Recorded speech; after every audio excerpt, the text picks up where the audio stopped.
Sáquennos de aquí. Entrevista a María Simma. Nicky Elch. Editorial. Gratis lo recibiste, gratis ofrécelo. Dedicado con amor a todos aquellos que aún han de experimentar el amor de Dios.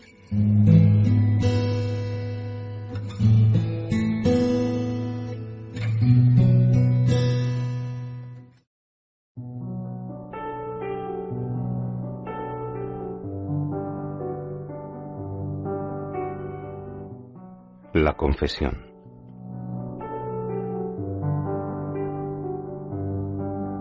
¿Qué le han comentado, si han dicho algo, las almas del purgatorio acerca del sacramento de la reconciliación o confesión? Oh, sí, lo mencionan con frecuencia. Están muy tristes de que se haya vuelto tan poco frecuente, que se haya dejado de lado. Es un regalo tan grande el que Dios nos brinda, que Satanás solamente podría querer destruirlo. Y creo que lo está logrando. Deberíamos acudir a la confesión, como debería llamarse, con alegría y no asustados o temerosos como desea Satanás. No hay de qué preocuparse, no hay nada que un sacerdote no haya escuchado ya. Un buen sacerdote sabe muy bien que él mismo, con todo lo que ha aprendido y experimentado, es mucho más pecador que el resto. Para Jesús y para todos los que se encuentran en el cielo es un gran motivo de alegría cuando llevamos nuestras debilidades y fracasos ante Jesús. Las almas del purgatorio me han contado que no existirían el 60% de todas las depresiones que se sufren en el mundo si se aprovechara este enorme regalo. Muchos especialistas, empresas farmacéuticas y orientadores se quedarían sin trabajo si todos se confesaran regularmente.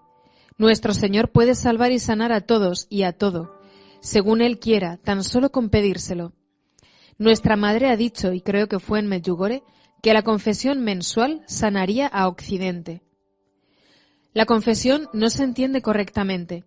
Para la mayoría nos resulta difícil diferenciar entre el bien y el mal, pero otro tema mucho más peliagudo es diferenciar entre lo bueno y lo mejor. La confesión no está solo para confesarnos de haber robado un banco, pues de hecho muy pocos de nosotros robamos bancos. Para la mayoría está para buscar cómo ser cada vez mejores a los ojos de Dios. ¿Qué podría haber hecho durante este último mes para haber sido más santo? Eso es lo que nos debemos preguntar. Y que alguien diga que durante el último mes hizo todo lo que estuvo en su mano para cumplir perfectamente la voluntad de Dios. La humildad nos trae la más grande de todas las gracias. Jesús regala sus mayores tesoros a los más pequeños de corazón. La confesión nos recuerda repetidamente la pequeñez que Jesús quiere de nosotros para que Él pueda darnos sus enormes gracias. ¿Cómo respondería a todos los que dicen y lo hacen con sinceridad que no necesitan un sacerdote para confesarse, que no necesitan contarle sus cosas a otra persona, sino que pueden dirigirse directamente a Dios? Si lo que usted dice fuera cierto, los psicólogos y psiquiatras no tendrían tanto trabajo. Tanto las personas más inteligentes como las más sencillas pueden ir al mismo sacerdote, y ambos se quedarían asombrados por los frutos y gracias que surgirían de ese breve y libre encuentro con Jesús. Todos los seres humanos tienen la misma necesidad de confesar sus culpas. Todos esos grupos de apoyo y esas largas e interminables terapias tan costosas no serían necesarias si nos acercáramos a Jesús. Y sobre todo, las mayores gracias no nos llegan de ahí, de los expertos y los especialistas, sino solamente de Jesús. Nos dejamos engañar demasiado fácilmente. ¿No cree que Él, que para comenzar nos dio la vida, también es capaz de darnos infinitamente más que las soluciones del tipo «¿cómo enfrentarte a...» de la mayoría de los psicólogos? Dios los bendiga.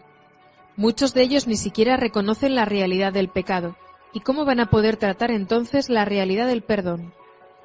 Viven de un negocio que se perpetúa, y al no hacer nosotros uso del sacramento de la confesión, a ellos les asegura un coche más grande. Prosperan con nuestros pecados, mientras que Jesús murió por nosotros para conquistar y borrar nuestros pecados para siempre. ¿Y qué me podría decir ante los que retorcidamente dicen que Jesús nunca nos dijo que teníamos que ir a un confesionario a confesarnos? Es verdad, Les sugiero que acudan a confesarse con un sacerdote en un lugar público, contándole sus pecados claramente. Lo importante es que se digan claramente los pecados. Jesús dijo que nos arrepintiéramos y cuando lo hacemos, Él borra nuestros pecados y sólo así Satanás deja de saber de ellos. Ya no puede atraer a esa persona mediante ese pecado o atacarle a causa de la débil e inexistente relación con Dios. Pero quien se encuentra en el confesionario es Jesús, no un sacerdote. ¿Está usted segura? Le cuento un caso que le sorprenderá. Una abuela italiana quiso llevar a su nieto de 8 años al Padre Pío para que hiciera su primera confesión. No sin motivo estaba muy entusiasmada cuando llegó a la parroquia. El niño entró a confesarse y salió radiante de alegría. La abuela sabía qué apariencia tenía el Padre Pío. Era bajo, gordito, casi calvo, de ojos muy oscuros y de unos 65 años. Aún así le preguntó a su nieto: «Dime, ¿cómo era?». El niño respondió con mucha calma y con detalle: «Oh, era alto y fornido, con ojos castaños y pelo largo y castaño. Tenía alrededor de 30 años». Está bromeando. No, cosas de este tipo suceden con frecuencia en lugares sagrados y de mucha oración. Déjeme plantearle un caso hipotético y luego le haré unas preguntas al respecto. Hay dos familias, ambas viven razonablemente bien y con salud. Una de las familias se confiesa regularmente mientras que la otra no. ¿Existirán diferencias entre sus descendientes? Y si las hubiera, ¿cuáles podrían ser? La primera familia contará con una base sólida para acercarse cada vez más a Jesús a lo largo de las generaciones, mientras que la segunda familia cargará con muchas dificultades que no hubiera tenido si se hubieran confesado regularmente. Por ejemplo, enfermedades y debilidades que podrían haberse evitado. La actitud correcta y penitente de la primera familia se reflejará en la fortaleza y la felicidad de sus descendientes, mientras que los de la otra familia serán más propensos a los ataques de Satanás. Entonces, ¿quiere decir que quienes son conscientes de su estado de pecado terminan siendo más sanas que aquellas que no lo son? Sí, con la humildad que produce la confesión y la oración, y con el amor a Dios que nos viene de ello, hace que crezca una fortaleza y un equilibrio que se manifiesta en personas más saludables. Y esto significa que serán más saludables emocional, mental y físicamente, y que también se extenderá a lo largo de las generaciones. Entonces, podremos garantizar vidas más sanas a nuestros hijos, nietos y bisnietos con nuestro amor, con nuestras oraciones y con nuestras confesiones. Sí, exactamente. Gran parte de la medicina actual se limita a reparar los daños. Si los médicos actuales en todos los campos dedicaran el mismo tiempo y energía a la prevención en el sentido que nos indican los 10 mandamientos, el mundo tendría solo una pequeña fracción de las enfermedades que sufre en la actualidad. La medicina preventiva no nos cuesta nada y sobre todo nos damos cuenta más claramente de la inmensidad del amor de Dios por nosotros.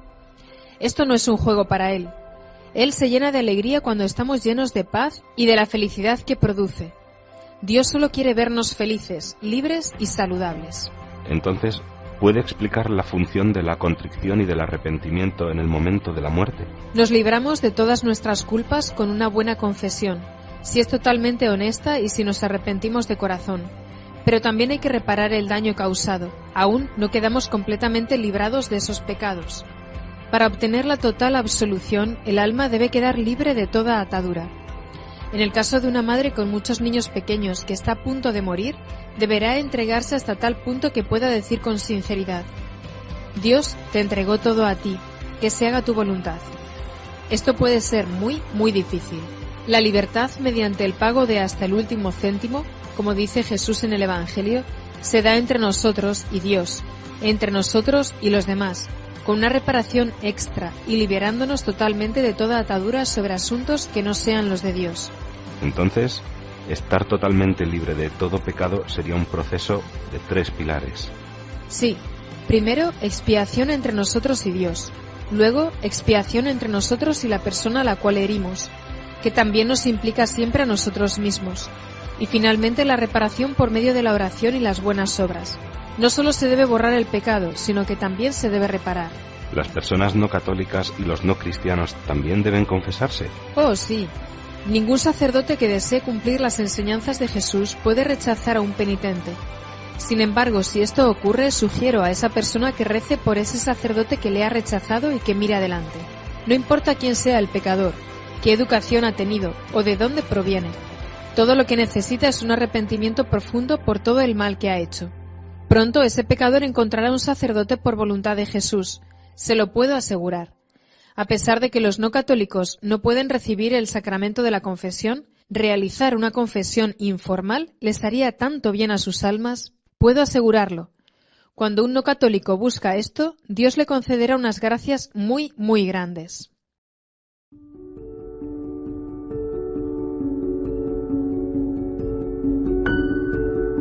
El rosario.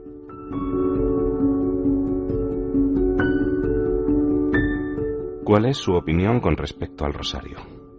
¿Es tan importante? El rosario ayuda a curar las heridas y es también una gran fuente de paz, en especial para aquellas familias que lo rezan juntas. Satanás odia el rosario precisamente por esta razón. Lo siguiente ocurrió el 16 de diciembre de 1964. Enseguida va a darse cuenta de por qué me acuerdo hasta de la fecha exacta. Ese día llegué a casa muy cansada, pero vi que tenía una gran cantidad de cartas. Me propuse revisarlas rápidamente y contestar solo las 2 más urgentes.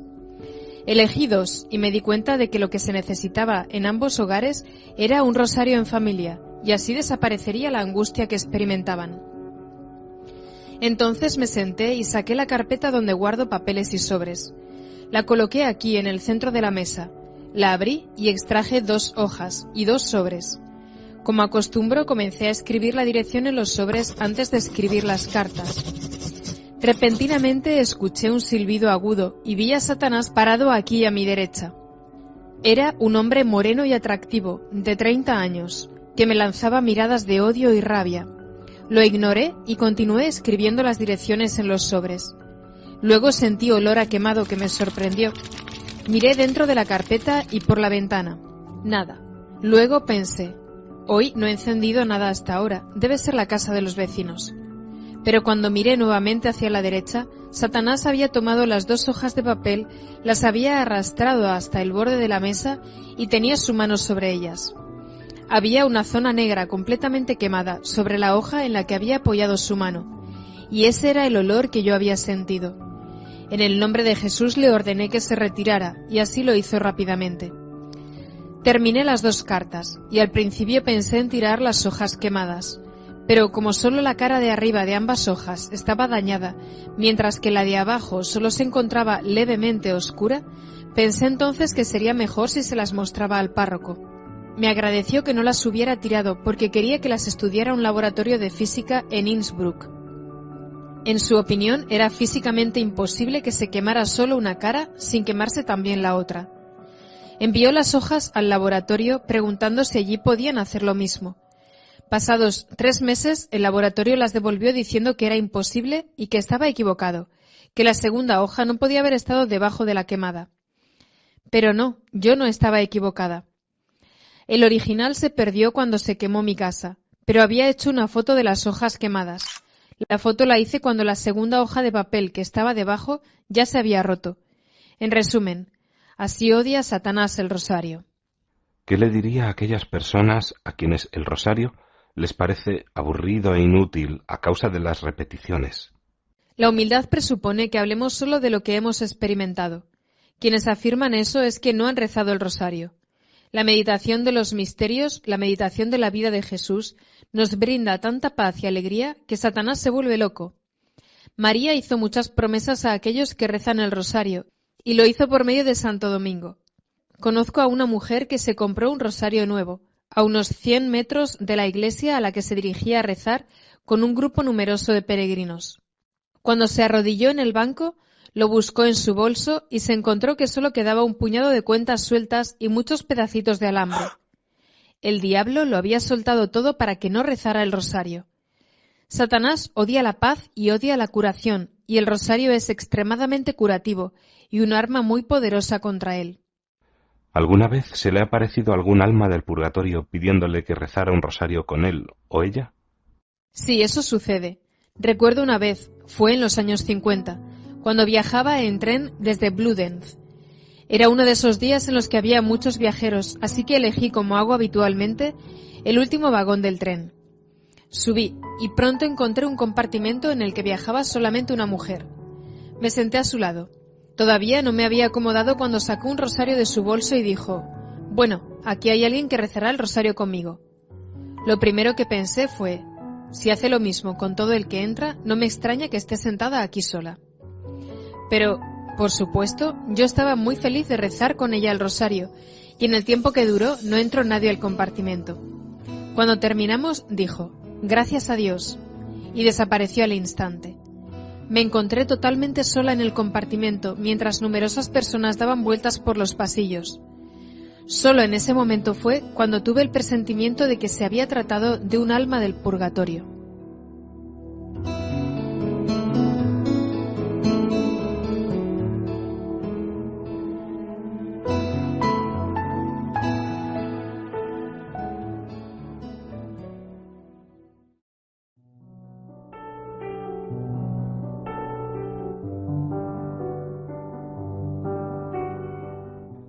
Los sacramentales.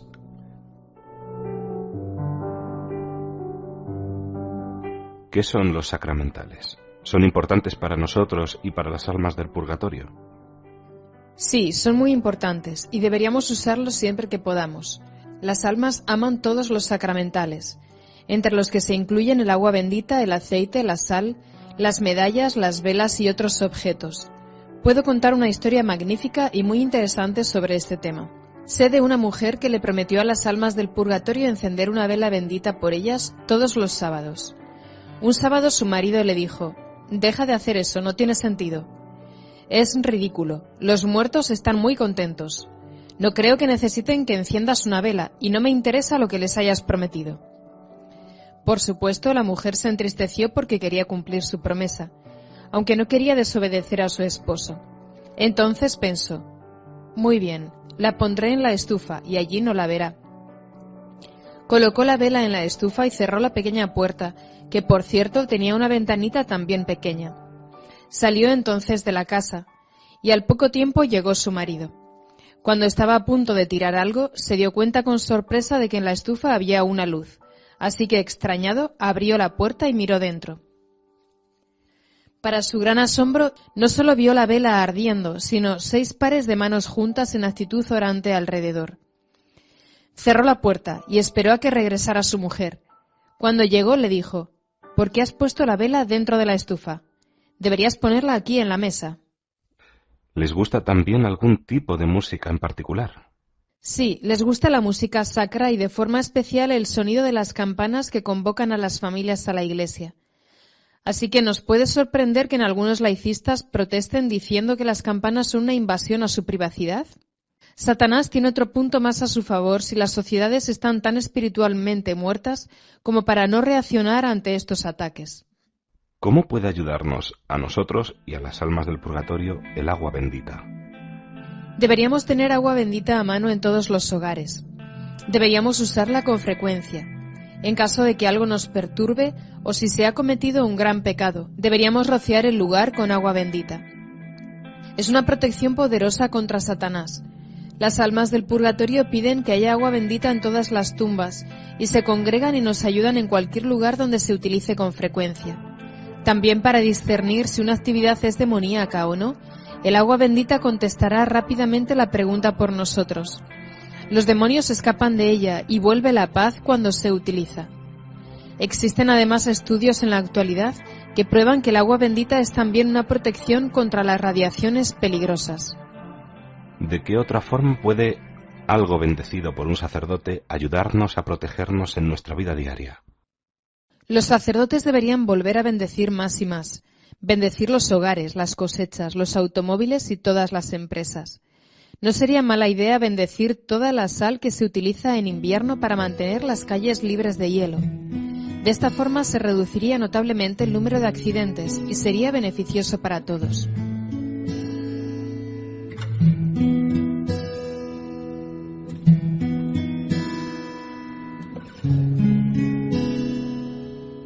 Sáquennos de aquí. Entrevista a María Sima. Miki Elch. Editorial Gratis lo recibiste, gratis ofrécelo. Dedicado con amor a todos aquellos que aún han de experimentar el amor de Dios.